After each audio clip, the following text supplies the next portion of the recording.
I'd like to welcome you all to the February 28th Commissioners meeting. If you would please rise and join me in the pledge of allegiance. I pledge allegiance to the flag of the United States of America and to the republic for which it stands, one nation, under God, indivisible, with liberty and justice for all. It's great to see you all here tonight. Go ahead and ask for an approval of the agenda. Go move. Second. Roll call vote. Commissioner Ensey, Yes. Commissioner Sudich, Yes. Commissioner Nelson, Yes. Commissioner Wilsey. Yes. Chairman Urbina. Yes. And now we'll start. We have a very special presentation. I'm not sure who I'm turning the time over to. Perfect. Thank you. Hi, sir. My name is Joe Wright. I'm VFW commander here in Gig Harbor. And we would like to recognize one of your firefighters this evening for an outstanding job he's done. So, Mr. Glenn. So I have something to say. So each year, the Veterans of Foreign Wars recognizes our first responders for their consistent excellency in performance of their duties. Their consistent dedication and continuous growth in their responsibilities, skills within their professional for themselves and their colleagues. The Veterans of Foreign Wars is an organization of warfighters who understand the meaning of service and sacrifice. We believe it takes every effort to make our country stronger and safer by our dedication and support to our veterans, citizens, and this great nation. These beliefs mirror the same service and sacrifice our public servants provide to our community, neighbors, and friends, knowing that family is just not who is in our home, but also who we work with and spend time with that is important in our lives. Firefighter EMT Glenn Rogers has been recognized by his colleagues, Gig Harbor citizens, and Veterans of Foreign Wars post 1854 for his dedication to service and sacrifice to the members of Gig Harbor Fire and Medic One and the citizens of greater Gig Harbor area. His cheerful and positive attitude is always present. His desire to help his fellow firefighters achieve and grow in the performance of their duties to our community is what makes him stand out. He is always seeking ways to not only improve himself, his colleagues, and the Gig Harbor Fire Department, but also his community as well. It is my honor to present firefighter EMT Glenn Rogers with the Gig Harbor Veterans Foreign Wars post 1854 2022 Firefighter of the Year.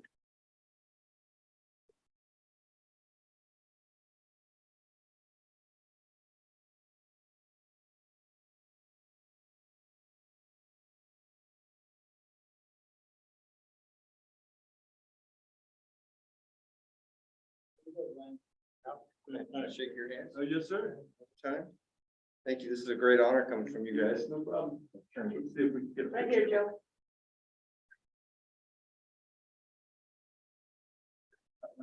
Thank you. Thank you, sir. Congratulations, sir. Keep up the good work. Thank you. Thank you, sir. Thank you. Thank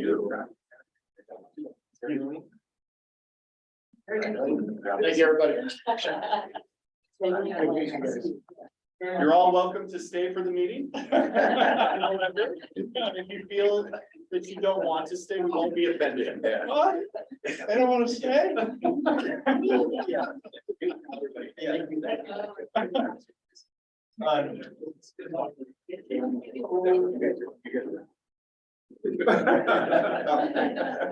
Finally not. Thanks, Nick. I'll be right back. You can go in now, because he's here for his back. Thank you. You got a couple that stay. How about Great. What a great honor. Yeah, great. I'm happy for Glenn. We'll go ahead and move to item number 4, any upcoming commissioner absences? Hearing none. Any communications? No communications this week. Move to the approval of the minutes of our February 14th meeting. Is there a motion? So moved. Second. Roll call vote. Commissioner Ensey, Yes. Commissioner Sudich, Yes. Commissioner Nelson, Yes. Commissioner Wilsey, Yes. Chairman Urbina. Yes. Got your approvals. I'll move that we approve accounts payable vouchers 198,867 through 198,927 totaling $252,802.61 as outlined in the agenda. Second. Roll call vote. Commissioner NC, Yes. Commissioner Sudich, Yes. Commissioner Nelson, Yes. Commissioner Wiltie, Yes. Chairman Urbina. Yes. Do you have a report from the local? I talked to President Flick. I know he's online, but he said he did not have a report today. That gets us to chief's report. All right. We will start with Chief Oldenburg. Good evening, Commissioners and Chairman Urbina. I'd like to start by introducing our new HR manager, Chanel Gunder.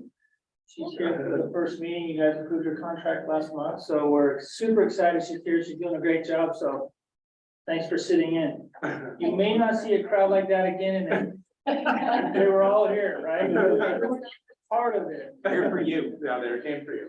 Yeah. So thank you, Janelle. Just a couple of quick updates from the finance side of things. All of the budget amendments and changes that you approved last month have been put into effect.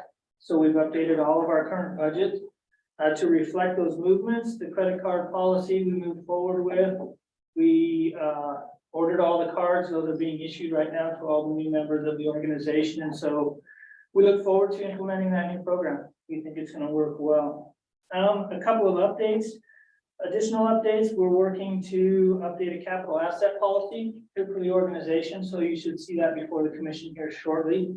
That's part of what came out of some of our auditing stuff last year. We're just going to renew some of that stuff. And also, I am working on a SAFER grant for this year, so I'm going to apply for a SAFER grant. We have about 3 weeks before the deadline, so it's been a priority that we dropped onto the plate here recently, but we think it's a good idea to give it another chance because we've been successful in the past. So that's all I have. I'll stand for questions. All right, Chief Booth. Good evening. I just wanted to share that the onboarding of Chaplain 51, Gary Rudd, is complete. He is now ready to run calls solo and has been. So we have a team of 2, Chaplain 51, Mike Allen still employed with the city of Gig Harbor, is also fulfilling that role. But we're excited to see Gary out there and serving the citizens. And if you have yet to meet him, seek him out. He's a pretty interesting fellow. I think you'll enjoy your time with him. Chief Black. Great, good evening. A couple things on my end, audio visual update. We've been waiting over about 13 months now for all of that equipment to come in. Thank you for your patience. The AV industry and the auto industry are tricky, and but we're getting very close, and we have set a date of April 17th to start installing all of that. And so some training will come with all of that as well, but we're excited to have that system in place, not only for this room and for the board, but also just all across the rooms, and make all of that much better for us and the training that goes with that. Station 58 is underway with its update right now. We have the medic unit up at station 56 and the engine at 57. All of those systems are working well, and we'll have 58 closed for the month of March, but then we'll get them moved back in again. And lastly, for me, just to keep you updated, unfortunately, the Women's Correctional Center had lost one of their correctional officers due to a line of duty death, and we're had the opportunity to support them. We had a number of meetings here for them as they supported them and the family, and then we also had a medic unit in the processional for them as well. So we were happy to partner with them in a very unfortunate circumstance. End of report. All right, at last meeting, I updated you that I'm on the Penn Met Park Steering Committee for Senior Center and Aquatics. So I went to that meeting yesterday afternoon and evening. It's interesting. It's, I'm not quite a senior yet and I don't swim, but it is interesting to be part of the community and help with that steering committee. So I'm glad to serve there. Where do I start with EMS? In our county, there's been lots of frustration with our EMS chiefs just on processes through the Pierce County EMS. I think it took kind of a couple outsiders like myself, Dustin, and And even Chief Green the other day started talking about the frustrations we're all having with county EMS. One of 1,000 examples is for the first time ever, they want printed checkoff sheets for our recertification. And our EMS division is going around recreating EMS checkoff sheets. And I can tell you stories like that for days. But what the positive news is this Thursday, the fire chiefs are coming together to try to formulate a plan to really stop the madness. It's really a dysfunctional organization and a dysfunctional process. One chief put it this way: it's the inconsistent application of non-existent rules, and it depends who you are, what happens. There was an OTIP plan given by Central Pierce, and it was accepted, but then when we put in the same one and Ording put in the same one, they denied ours for one reason and Ording's for a different reason. And it's, I can go on for days of stories like that. I know Chief Green's very frustrated too, but we're getting together and we're going to formulate a plan this Thursday on how we move forward. But this may rise politically all the way up to the county council. And I just wanted you to know, it's something that we're leaning into pretty well. Tomorrow we'll see where we go. I was proud of our EMS division. They are jumping through hoops that I don't think we should have to, but I appreciate them doing that because they're afraid that we'll lose our license. I was a little more, take it, we'll go all the way to the county council and fix this, right? It may bring it to a head, but I think our EMS chief's doing the right thing. Anyway, I wanted you to be aware of that because this may rise a lot higher level very soon. I went to the Washington Fire Chiefs Legislative Day last week, and Tanya went with me to help, and we met with all of our senator and both representatives. They were very receptive to everything that we talked about, and we had great support with all of our issues from the fire chiefs. Tomorrow is officer training. Chief Busey is coming from Gig Harbor PD, and we're gonna get some training from them on our responses, sometime on how we do involves, and so I'm looking forward to Chief Busey being here tomorrow for our officer training. I'm coordinating an update with the city of Gig Harbor to go there at least quarterly and give them an update of where we're at and what we're doing. So we're working on scheduling that now. And lastly, I sent you an email about our brownout of one of our medic units this last week. We ended up being able to only be a few hours, but I wanted you to know because that doesn't happen very often. It was just trying to get some medics back in service. We did have the brush rig up at 53 that day, so Chief Boyd brought it to 51 and put up an 8-car. So there wasn't a paramedic on it, but two EMTs, and then we were able to get a medic to come back to work and get all 3 of our medic unit staff. But that is pretty rare for that to happen. That's all I have for updates, for chief updates. Do you have any questions? Questions? Thank you, Chief. Any standing committee reports? Seeing none. Finance report? Yeah, I'm reluctant to say that we won't have a finance report tonight. We are changing the format of that. So we had caught up with the commissioners up through December and last month. And so we are changing the format for the finance report for this new year. With all the budget amendments and things we did that have impacted our budget between the last 2 meetings, we didn't get the finance report done, but we'll bring that to you at our next meeting. So we'll be prepared for January of 2023 with the new format. Thanks, Commissioner. Thank you. Thank you. Bond update. Good evening, everybody. So bond update. At the last commissioners meeting, it was more of an update on working on domestic water supply, fire flow, those kind of things. That work continues. I have a weekly meeting with Rice Burgess Miller to go over details. Yesterday's meeting was 2.5 hours. We're to that point where the training campus, we are approaching finalizing a lot of things. And that gets down to the slope of the floor in each room to get rid of the water that we flow. That's kind of the detail that we're at now. So basically finalization of a lot of those things. Last week I took a personal trip to Boise to visit my daughter, but I took 2 days to make my way around Boise again, since we have some history there in the room and some contacts that I've already made over there. Walked through the training tower and the campus, and then actually one of their stations as well, to collect a little bit more than I did before. It was very helpful, got some things from Boise. That will, you'll probably see some of those things in some of our buildings. Finally, Chief Doan has always been asking about breaking ground. Well, on Saturday, we broke a little bit of ground on the training campus because the septic design company for the training campus came down and dug a few holes. Tomorrow, will be quite a bit more breaking ground. We'll have an excavator on site, and we're actually digging for the geotech study. We're working our way towards hopefully submitting the training campus plans in May to the county for permitting. So we're still on track, and it's moving forward. Any questions? Thank you.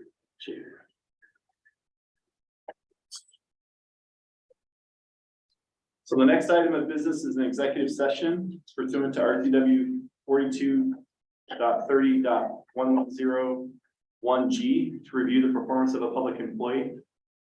The executive session will start with 20 minutes, and the meeting will be called back to regular session at 5:37. So I will excuse everybody except for Chief Doan and Tanya and the commissioners at this time. Thank you.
Got it.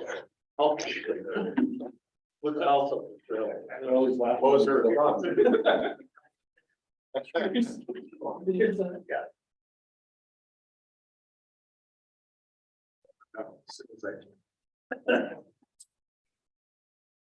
All right, welcome back, everybody.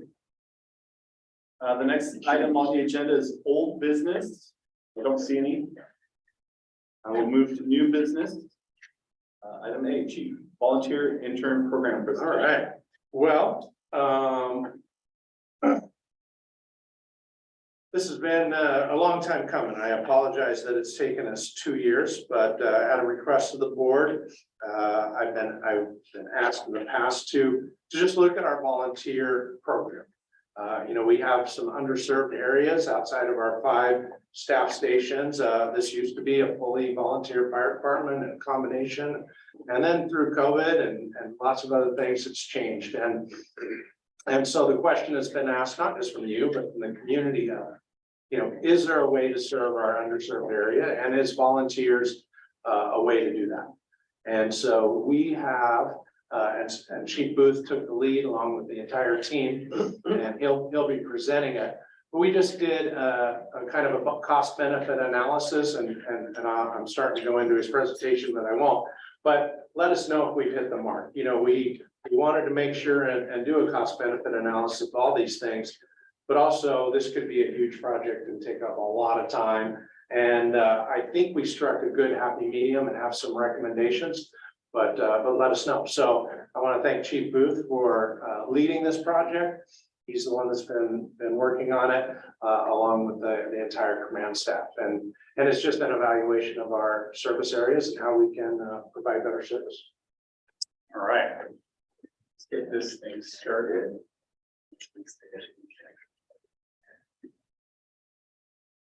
So we're going to screen share the PowerPoint for all of our at-home viewers. All right, so I think on this opening slide, it's important for us to clarify what the different terms mean. So when I speak of volunteers, I'm specifically referring to the traditional at-home responder, as opposed to a resident who in our organization's past, even myself when I was in college, I would live at a fire station. And part of that free room and board, if you will, included responding to calls when I was there. And then lastly, a part-time BLS responder. Many of you have heard that Bend, Oregon, to our south, they have a program like this where they'll bring on EMTs and they'll staff an ambulance and they'll help provide response. And for them, as I understand it, it's kind of a working interview, if you will, for potential hiring in the future.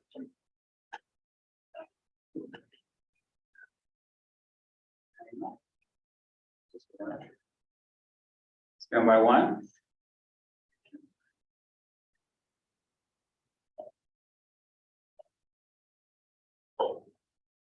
There we go. Okay. So questions we asked as we were beginning to wrap our heads around coming before the board and discussing this topic are: is reinstating a fully response capable volunteer program and/or residence cost-effective way to reduce response times and improve patient survival? Those are our goals, right? We want to improve response time and improve patient survival. Additionally, same thing, but with part-time BLS response. If we were to stand up a program like that, is that a cost-effective way to reduce response time and improve patient survival? On the flip side, can either of those options improve the effective firefighting force response time? It's the effective firefighting force assembly time. It's a term that's used in the NFPA standards 1910 or 1710 and 1720. And that speaks to the number of people we need to effectively engage in an interior attack on a residential structure. And then finally, is either option's return on investment worth the resources needed to stand them up and operate them successfully? Okay. All right, a bit of history. In 1983, there were 10 career firefighters and about 80 residents and/or volunteers who responded to 923 calls from the 9 stations that exist in our response area. Conversely, last year, 106 career firefighters responded to just over 7,000 calls from our 5 staff stations. That's a 10%, and incidentally, that's a 10% increase over 2021 as far as the response, the number of calls. As our community has changed, the increase in call volume has necessitated hiring more career firefighters. And what I've seen over my last 25 years is that as a result, volunteerism has decreased as the expectations to be a successful volunteer and the requirements increased. We currently have several volunteers. We have 3 volunteer chaplains. We have several part-time employees that are CPR instructors. And then we have a couple other combat volunteer responders. Incidentally, and probably purely anecdotal, when I was hired in 1997, my group was 7 strong, and that was the largest hiring group that this organization had ever experienced to date.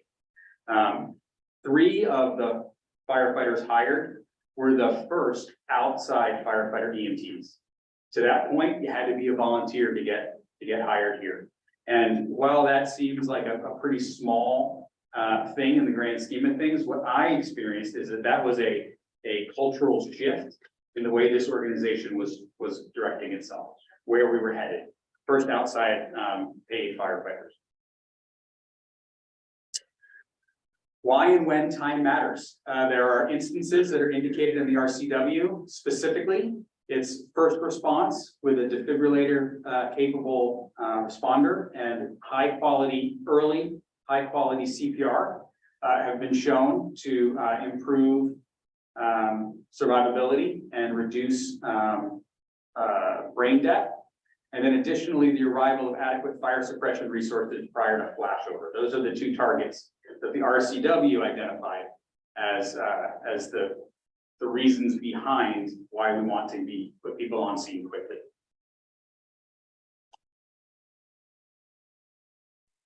Okay. A graphic out of our 2021 standard cover. It looks smaller than I expected up on that big screen up there, but what it represents, again, this is a time period 2018 to 2020, and what it shows. Oh, there you go. What it shows, green is good, red is bad, and it shows what we already know. There are areas in our district that have extended response times, specifically the northeast corner up there off of Hallstrom, Raft Island, the Copachuck Hill, what I'm calling the Copachuck Hill up there, Artendale by Copachuck State Park, and then finally probably the bottom half of Fox Island are those areas where we have extended response times. A graphic out of the 2021 annual report. You'll note that this is the first unit response time for fire and the first unit response time for an EMS call. These are based on our organizational response standards, and it's broken out in our 3 different response area types: municipal, i.e. city, rural, and then remote.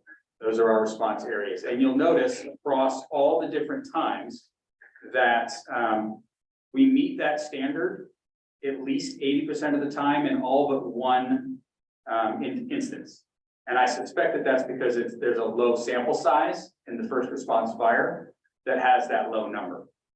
I do apologize that there's 2 different timeframes. This is just for 2020, where the previous slide was 2018 through 2020. We didn't want to delay this presentation to the board any longer than necessary to get more up-to-date stats from our data. So I broke our options into several different categories. The first is what I'm choosing to refer to as a crowdsourced option. First of which would be Pulse Point Verified Responder. For those of you that are familiar with Pulse Point, you know that the regular citizen Pulse Point only provides notification in a public place. We have just launched, some of you might have even signed up, we had just launched a verified responder program. We've had IAF members from other organizations that happen to live in the district, as well as upwards of 50 of our own employees who also live in the district have signed up. And that, by being a verified responder, you have access to residential structures as well. So that'll cover all of our potential call types in the district. And so we're actively expanding that program. As far as citizen CPR, I'm hearing from Melissa that this year is the first time since she's been here, albeit a short period of time, that we've had filled classes numerous months in a row. And so last year, just under 1,000 folks trained, and we're looking at how much we can ramp that up in 2023 to get more and more of our citizens trained in how to provide CPR and do it well. Community EADs is a tricky, it's a tricky topic. I'm considering grant options to try to get the equipment.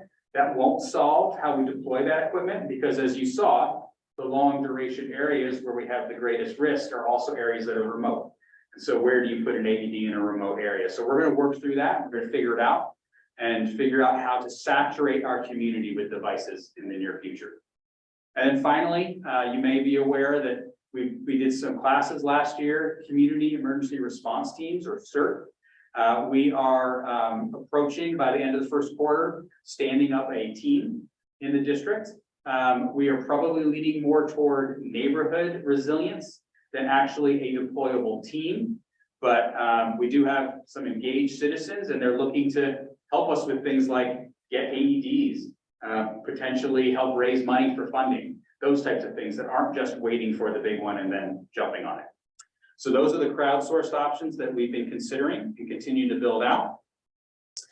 As far as a volunteer program, now this would be either an at-home responder or a volunteer resident, a live-in, if you will.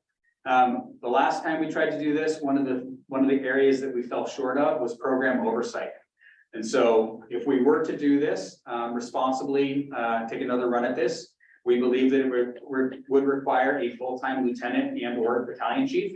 And that's about $200,000 per year, total cost of compensation, including benefits.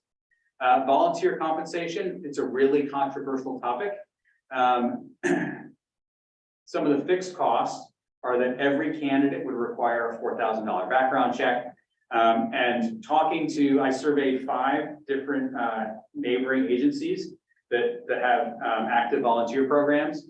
And what I heard was anywhere between $10,000 and $15,000 per year was on average what they would do for compensation, whether it was per call or a stipend or paid for training, those types of things. We used to have a point system that we engaged here, and there are some neighboring agencies that do the same. As far as PPE, our bunker gear is pretty darn expensive. $19,000 would cover 2 full sets of bunker gear. That's required for the cancer prevention and the requirements for PPE of not using soil PPE. And then $3,500 for uniforms. Incidentally, if we actually that's on the next bullet. Academy, it appears, I got some different numbers, but on average 225 hours of initial training. If we were to draw from folks in our community that don't have any experience, be it volunteer or maybe prior paid, that looks to cost about $30,000 with a 10 candidate minimum. And then there would be more, obviously, if we're going to use internal firefighters on overtime. Talking to Chief Corrigan, if we're talking about full response capable volunteers, the requirements are exactly the same as a career firefighter, meaning firefighter 1, firefighter 2, hazmat ops, and red card are all required to be a fully functional volunteer in our jurisdiction. And interesting, I was surprised by this. You look to destroy 1 full set of bunker gear in an academy, is what we found recently with the amount of combat work they are doing. There's just such a large volume of work in a compressed time frame. So that's another what's the math? $9,500 that we need to come up with per candidate. If we weren't to stand up an in-house academy, the only local option is the Kitsap County Fire Training Consortium. And we didn't research. We can certainly, if you would like us to, but we did not research what it would cost to send someone to their academy. And then lastly, if we were to put our folks through EMT, that was something we used to do. That's about $1,300 per student plus fees and materials. Lastly, hidden costs. Chief Black was kind enough to share with me that the stations that currently are unstaffed would require about $6,000 to bring them up to what we currently provide for a response capable station. And then, of course, there's additional costs with the increased use of apparatus, certifications, ongoing training, staff time. Some of that is a bit unquantifiable, but we didn't really go down the rabbit hole either. If we were talking part-time BLS responders, we estimated that a part-time employee or half an FTE would be needed to oversee a program such as that. And the numbers are pretty straightforward. Compensation is tricky. I learned some interesting things with this. Looking at AMR, which is the closest comp that stands up BLS response cars, what I found was compensation is between 22 and 30 per hour as the hourly rate. Obviously, there's benefits. In this state, the PERS threshold to be included in the PERS pension is 69 hours a month. It's a pretty low number, surprisingly, right? Additionally, if an employee in the state of Washington works greater than 32 hours a week on average, then they receive full benefits, right? For left inclusion, it's 160 hours per month. So basically full-time, 40 hours a week. That's not hard to understand. But in this state, in the WAC, and I don't need to read you the number unless you want me to, a firefighter is defined as a full-time, fully compensated employee as an EMT. So a full-time, fully compensated employee in the state of Washington is left eligible. So we have to dance around the idea, if they're full-time, then they're in left, which brings a whole nother encumbrance. If we don't make them left eligible, then they're likely to be a PERS employee regardless. But are we really meeting the spirit of the law by just cutting their hours so they're not left eligible? At any rate, I think I'm confident Oregon doesn't have to face these same challenges, which is why their program may be more tenable than what we're considering here. But at any rate, those are some of the things that I was able to discover in my investigation. As far as the initial training, there probably shouldn't be any because we're going to only hire folks who are already EMT certified, right? Ready to do the work on day one. But we do need to ask ourselves, is that smart? We're going to get a good return on our investment because a lot of those same folks are going to be looking for full-time fire service jobs, right? Which is the problem that we ran into in the past. PPE is largely the same, only one set of bunker gear because they're not going to be interior firefighters. Ongoing training, there would be an ongoing training need as far as recertification is concerned, and then the same additional hidden costs. The unquantifiable costs are unquantifiable. Volunteerism is down nationwide. Many candidates would likely be actively seeking full-time employment with the fire department. That's what we found with our previous volunteer program. And then what is the break point on return on investment? If we get 12 months of service, have we earned enough back on our investment? Is it 24? We don't know. We could try to figure that out if you'd like us to, but that seemed like a really big philosophical math problem to me. There's some unquantifiable challenges. Sorry, that script is so small. This is from the National Volunteer Firefighter Council. The number of volunteer firefighters in the US has declined by over 10% since 1984. Major factors contributing to the decline include the increased time demands, more rigorous training requirements, and the proliferation of two-income families whose members do not have time to volunteer. The two greatest sources of increased time demands are the increased volume of the emergency calls and the increased training hours to comply with the training standards. Not to mention, if you're going to be an engaged parent at home in modern society, that just takes more time away from being able to give back to your community in a volunteer status. From the impactingyourfuture.com, again, not scientifically based, of course, back in 1980, firefighter needed only 36 hours of training. Currently, that number is 200. And for EMTs, it's 193. It's just a very different world than where we lived back then when this organization had a robust volunteer workforce along with many other places in the country. And then this is my statement, purely anecdotal. As inflation rises at historic levels, families become more busy. Supporting a household becomes more challenging if devoting a portion of one's time to volunteerism. It's just like the unfortunate reality. Okay, I found these comments to be some of the most compelling, and these weren't even in response to questions I asked. Honestly, this was just some of the commentary I received, and I've kept them anonymous because I don't know if the folks who were sharing this sentiment with me really wanted it shared in their own organizations. But first off, when we implemented predominantly career staffing years ago, those two programs, specifically volunteers and interns, is what they called them, I believe they meant residents, went away due to a lack of interest and the difficulty in maintaining training and participation. Specific to retention, we are a revolving door these days. We maybe still have a third of those we've trained. And finally, regarding turnover, it's the most challenging part. This specific individual spends a lot of time on that subject. Currently, that gentleman is participating in a state committee that is brainstorming this exact subject. And there's no easy answer. We all received emails from the Snur Law Firm for some upcoming webinars. I found one of the comments for the webinar later this month to be particularly relevant. In November 2021, the Western District Court, State of Washington, issued an opinion concluding that certain volunteer firefighters should have been certified as employees.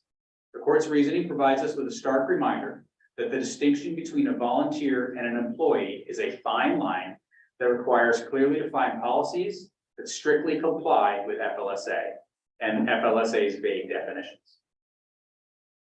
I haven't dug into that to see where that line is, but I certainly can do so if you'd like me to. That regardless of what we choose to do, whether we investigate it further or not, that perspective would likely complicate our ability to engage volunteers and have a successful and sustainable volunteer program, in my opinion. Okay, finally, we have a couple recommendations. Our recommendations are that we lean in to the crowdsourced options that were listed, as well as those that we can come up with, and I'm open to ideas 100%. And then strategize ways to maximize each program's effectiveness and impact, and continue to hire full-time firefighter EMTs and paramedics as funding allows. That is the end of my presentation, and I stand for questions. Right now, how many residents do we have? 0. How many volunteers that would be capable of being in the scene of a fire? Being at the scene or being interior? On Benton and North Bell. We have one that would be capable of interior fire. So our volunteers mainly are in a support. Chaplains. That's a fair statement. Yep. And the reason I asked that is, I don't remember if it was West Pierce or UP. UP and Lakewood combined with West Pierce. They just stopped it one day. And you lived there, there was some grumbling. For sure. I guess where I'm getting at, it's already stopped.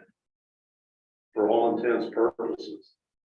It stopped itself with the exception of support, drive-in tenders, rehab rig, whatever. Okay, thank you. You're welcome.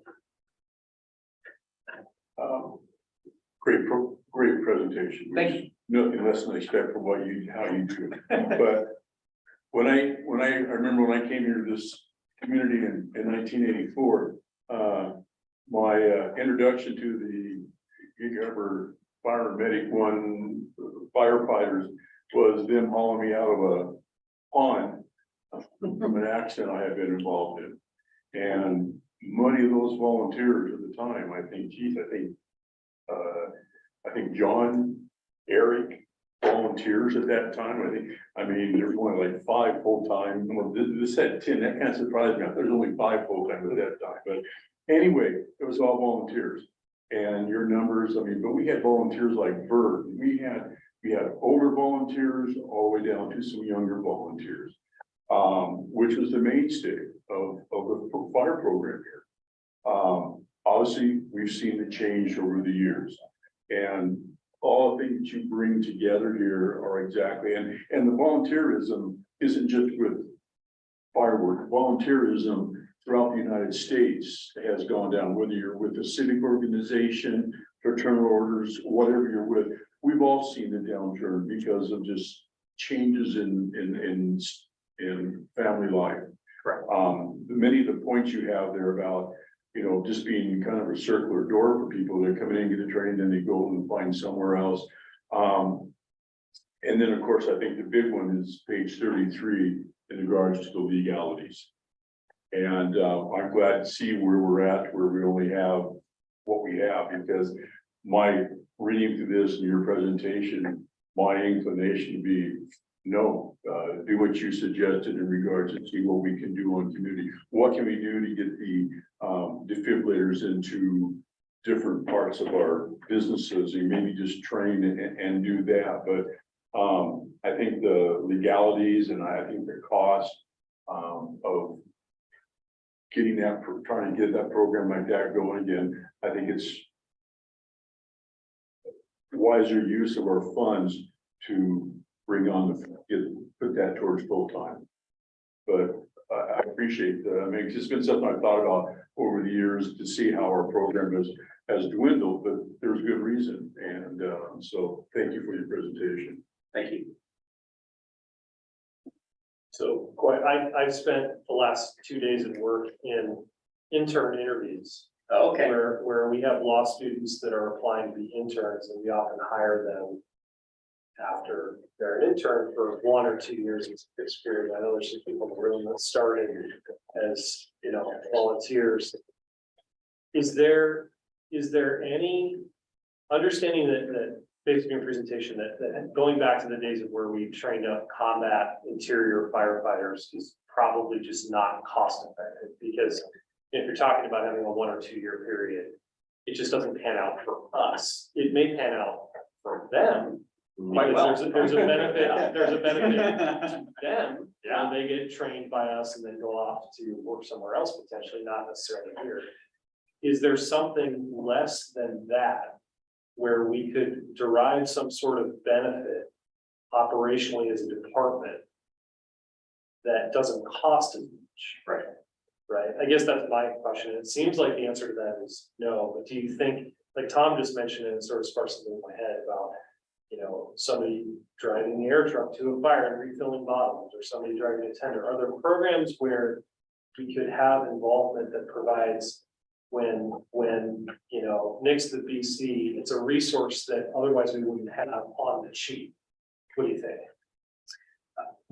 Or when I say on the cheap, relative. No, I totally know what you mean. And the last time we tried to, as I remember it, and please someone correct me if I'm wrong, the last time we tried to reinvigorate the volunteer program, that's exactly where we focused, was on support positions, tenders, air truck, rehab. And I think we had, as I remember, we had a few who were interested in doing that. I believe the problem with some of that is that the calls are so infrequent that require those specific units that you sit around for a month or more, and right, you ask yourself, what am I, because there's still ongoing training, there's still requirements to meet, you know, driving and HIPAA and all the different things that we're required to do by law. And you just sit back and you ask yourself, why am I doing this? Because I'm not running many calls, right? And even when the 1 call per month on average happens, maybe I'm not even available, right? So I miss my shot. We could certainly do whatever you ask us. No, that sort of answers my question, because like I described, the volunteers that get trained up and leave, there's obviously benefit to them, maybe not as much to us. Right. What you're describing, there's a potential benefit to us, but is it a benefit to them? Yeah. All right. We're referring back to, you were involved when we looked at the, Bethel and I and the board looked at the volunteers. As I recall, what we wanted to look for is somebody who wanted to be at the at parades, somebody that wanted to go to community events. Right. Where you don't have to spend a bunch of money on bunker gear, because if you remember right, we lost a bunch of gear. People just didn't, come and they left it in their trunk, and look what I got. I could go along with that, but the day, here's your bunker gear. Yeah. I just don't see that. And I started as a volunteer, right, in my hometown, 1990, over 30 years ago. Showed up and they gave me the stuff and said, when this thing beeps, come run it. And it was fantastic. And then in college, I was a resident, I learned a ton, really introduced me to what it is I thought I wanted to do. So there certainly is a place for it, I just don't know that Gig Harbor is that place. I'll give everybody a trip down memory lane. Lakewood Fire Department was total volunteers. They didn't have radios. Wow. In South Tacoma, you could hear the horn go off. It sounded like a freight train. Yep. I mean, that was it. Everybody could hear it and they came running. So, yeah, things have changed. Those days are gone. Any other questions? Comments? Yeah, so at the end of the day, after we evaluated these 4 buckets we just landed on, we think the best juice for the squeeze is the AEDs, is the CPR, is the pulse point, verified pulse point, and CERT, and spending time and energy there. And then the other end of the spectrum of, let's continue to hire firefighters, to continue to staff our stations that are unstaffed, and not continue with those things in between. You mentioned the chaplains. Oh, yeah. Oh, yeah. Well, what about the support personnel as far as, I'm not sure what they're doing. That would be phased out. Pretty much the only volunteers would be chaplains. Well, I think we need to figure that out. I think, is there a need within prevention to have some CPR instructors, and some of those are paid anyway. So they're not true volunteers. They're more of a part-time positions. I think there's room for things like that and chaplain, but not responders anymore. I can respond on calls or do anything in combat whatsoever. It's probably where we'd like to head.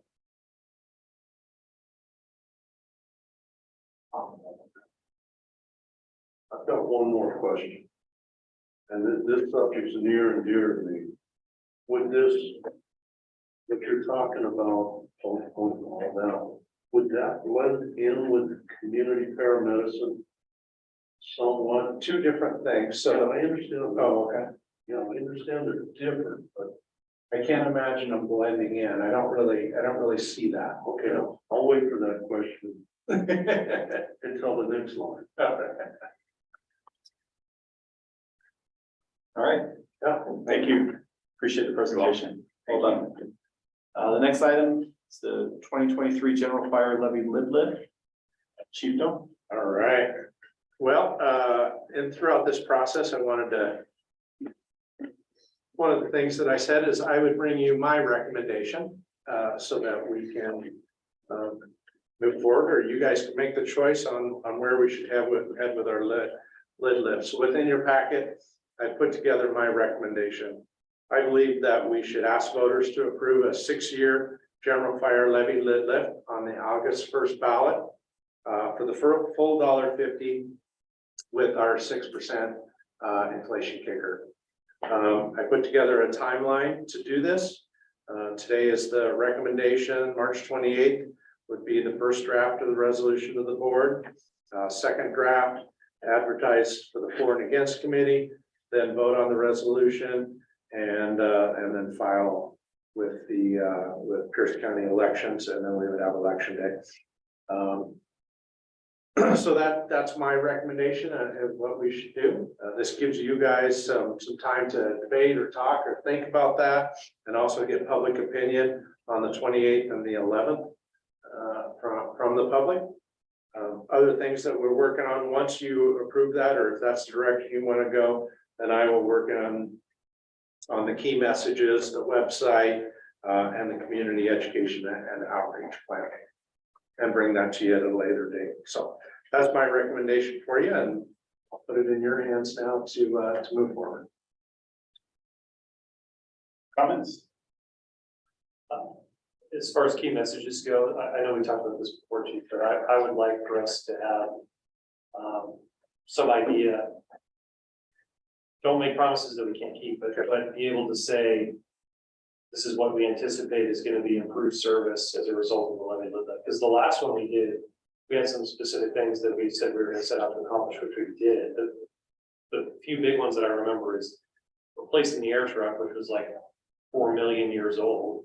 And then hiring people to get up to 3-person staffing, which we accomplished, which was, 5 more people per shift. It's not a small amount of people.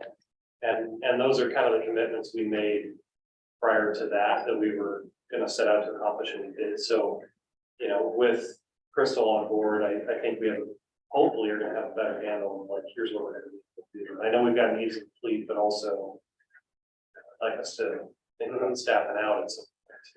Absolutely. So it's one of the first quarter goals that Chief Oldberg has given to Crystal to look at the projections for 24 and beyond, if it passes, if it doesn't pass, and then, how our expenses and income is, so that we can make that decision. What's the capacity, and then what will we spend it on? I do know that the first part of the capacity that we need to carve out is engines and then capital, ongoing capital and maintenance, and then anything left over we can use for hiring. But so in our talking points, one of the things that we are focusing on is the need for apparatus, because that's the way apparatus is paid for, as out of our levy. And so to answer you more directly, yes, we're working on that. What was our goal to have at least April 8th. So we may not have that for you for the first at the beginning, but we will have it if you choose to move forward. We'll have that in our key messages of the things that we can accomplish.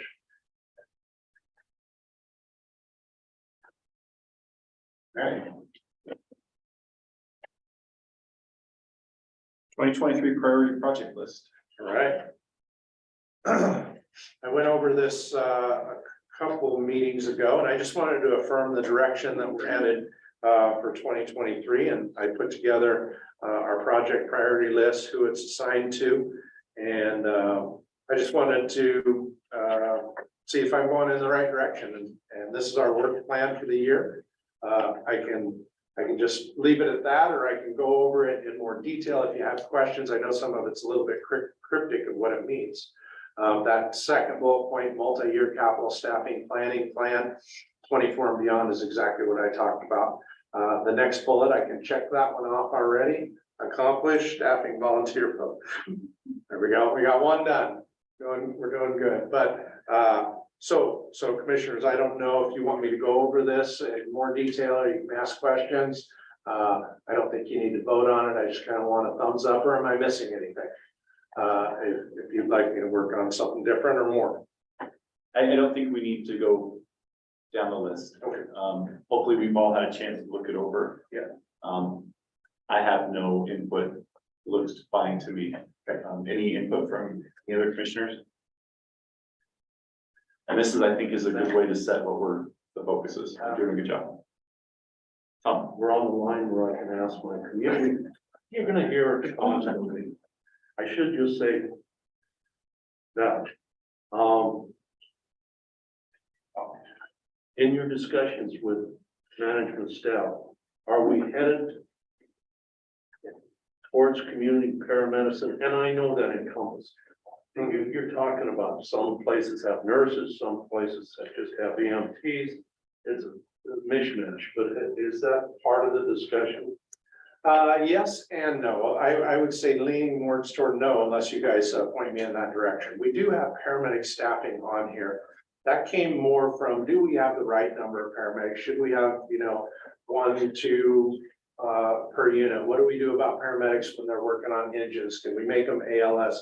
That was our original intent of just Chief Dumas, the MSOs, looking at our current staffing level of paramedics and evaluating how many we have. Should we bring more on? Should we have engine companies be paramedic engines? So it wasn't part of that. Community paramedicine, I have mixed feelings on it. I do believe in it. I do understand it. And it depends what you define community paramedicine as. There's a lot of things about putting healthcare workers on medic units and stuff like that. So I think we'd have to define what problem we're trying to fix first and then create a program around it.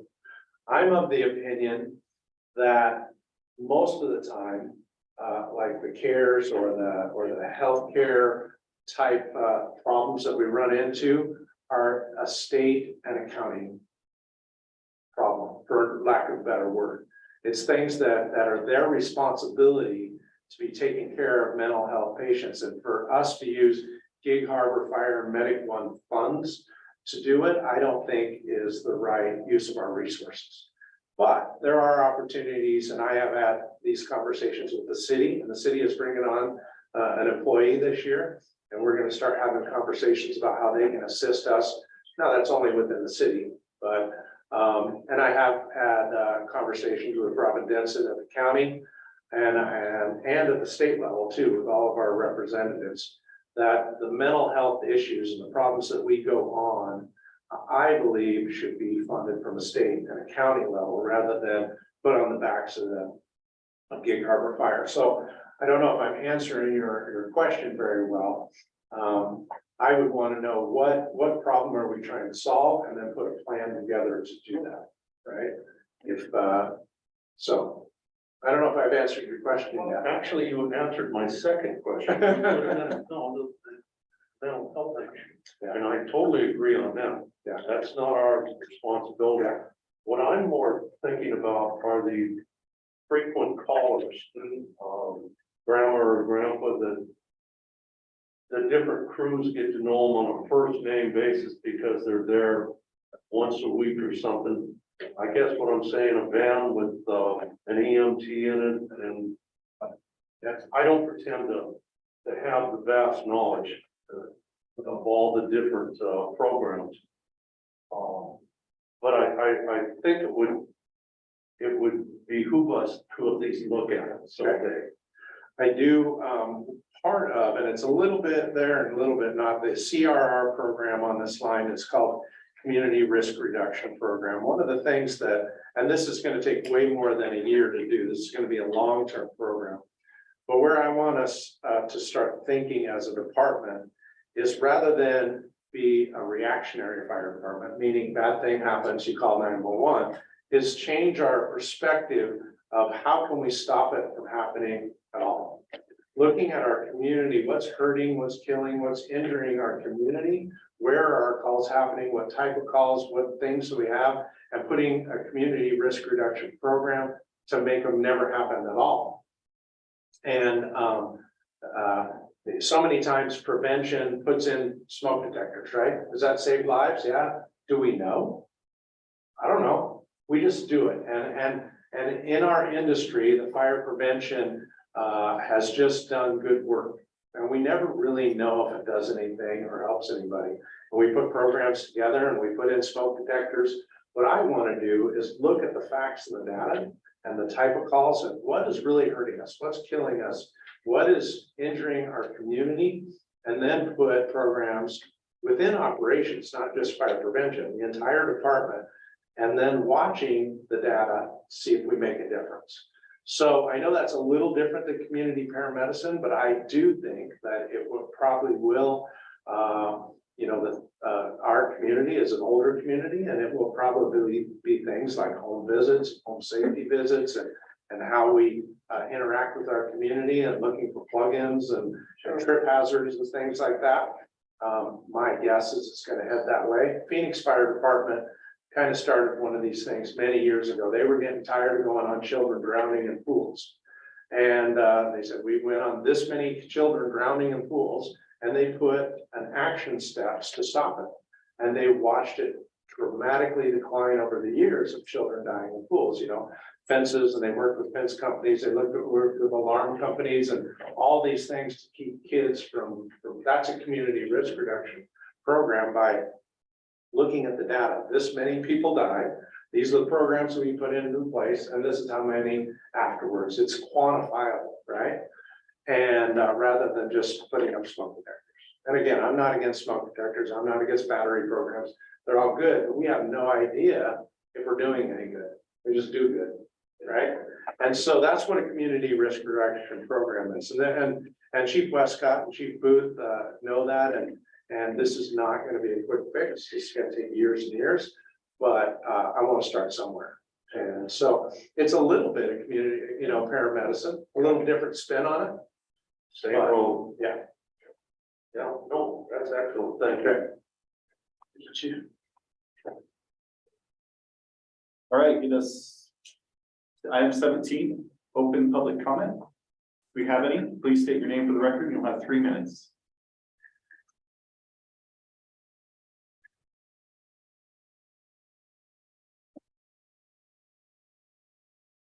Okay, seeing none, move to good of the order. Any good of the order?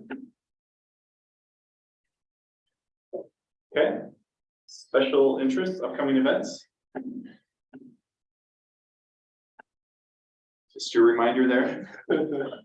I'll just look at the So April 15th is the deadline to file your annual Form F1.